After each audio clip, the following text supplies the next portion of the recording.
आपल्या परिसरातील ताज्या घडामोडी व अपडेट पाहण्यासाठी MJ न्यूजला सबस्क्राइब करा आणि बाजूला असलेल्या बेल आयकॉनवर प्रेस करा। सदैव ताज्या बातम्यांसह जुळून रहा MJ। जामनेर शहरात अचानक पाणी पुरवठा का खंडित झाला, नेमकं कारण काय आणि उद्यापासून खरंच पाणी येणार का? पहा ही संपूर्ण बातमी। नमस्कार, आपण पाहत आहात MJ न्यूज, निर्भीड निडर जनतेचा आवाज। मी आपल्यासोबत दादाराव वाघ। जामनेर शहरात नियमितपणे सुरळीत सुरू असलेला पाणी पुरवठा अचानक खंडित झाल्यामुळे नागरिकांमध्ये संतापाचे वातावरण निर्माण झाले आहे।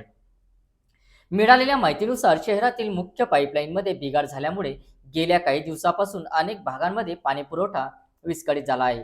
या अचानक उद्भवलेल्या समस्येमुळे नागरिकांना पाण्यासाठी मोठ्या प्रमाणावर गैरसोयीचा सामना करावा लागत आहे। दरम्यान नागरिकांनी नगर परिषद कर्मचारी आणि स्थानिक नगरसेवकांकडे संताप व्यक्त केला असून तातडीने उपाययोजना करण्याची मागणी केली आहे।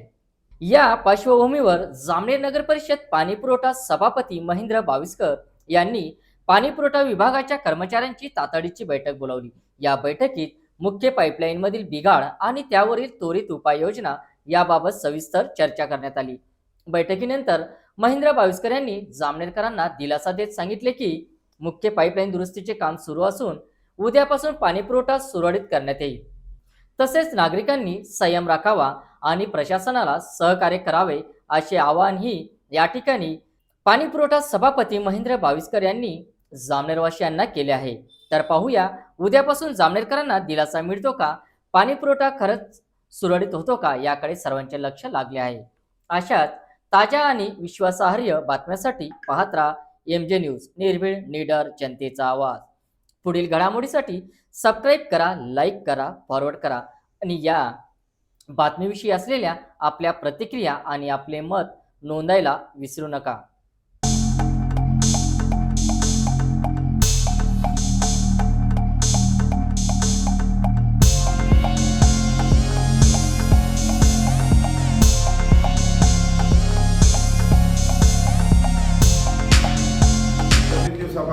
शहराला पाणी पुरवठ्याचा विस्कळीतपणा आलेला आहे।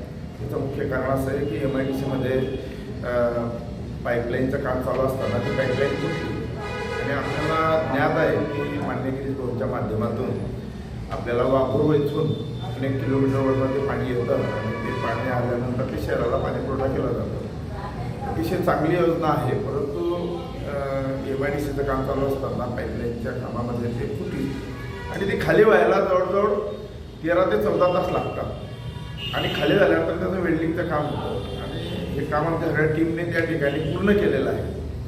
आणि काल परत वादळ आलं, मध्यंतरी 3 तासाची वायर लाईन तुटल्यामुळे 1 तास जर लाईन गेली तर जवळजवळ 6 तासाचा परिणाम शहरावरती होतो। परंतु सगळी टीम हे तात्काळ काम करून त्या सगळ्या पूर्तता झालेल्या आहेत। जुन्या भागामध्ये जे आज 5वा दिवस पाण्याला उभवलेलं त्याबद्दल मी नगरपालिकेमार्फत मी स्वतः पाणी पुरवठा सभापती असल्या कारणाने मी जुन्या गावाच्या सर्व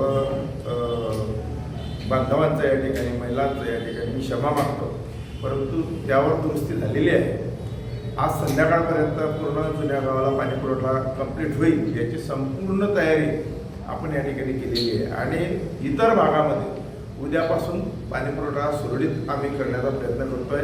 उद्या नक्कीच पूर्ण शहराला पाणी पुरवठा केला जाईल याची शाश्वती आम्ही या टीमच्या माध्यमातून देत आहोत। याची सर्वांनी नोंद घ्यायची। आम्हाला खात्री आहे आमच्या जामनेरकरांची की आम्हाला सगळ्या जामनेरकरांना ज्या वेळेला या अशा गोष्टी माहिती पडल्या त्यावेळेला प्रत्येक नागरिक आमच्या पाठीशी उभा राहील, कारण पाईपलाईन तुटणे किंवा लाईन जाणे हे आमच्या टीमचं हातात नाही आहे। त्याच्यामुळे एखाद्या वेळेला अशी घटनाक्रम झाली तर बऱ्याच वेळेला हे मुख्य कारण जर आपल्या सगळ्यांना माहिती पडलं तर आपण आमच्या पाठीशी उभा राहावं, म्हणून आम्ही आपल्यापर्यंत या माध्यमातून पोहोचण्याचा प्रयत्न करतोय। उद्यापर्यंत पूर्ण शहराचा पाणी पुरवठा कंप्लीट केला जाईल।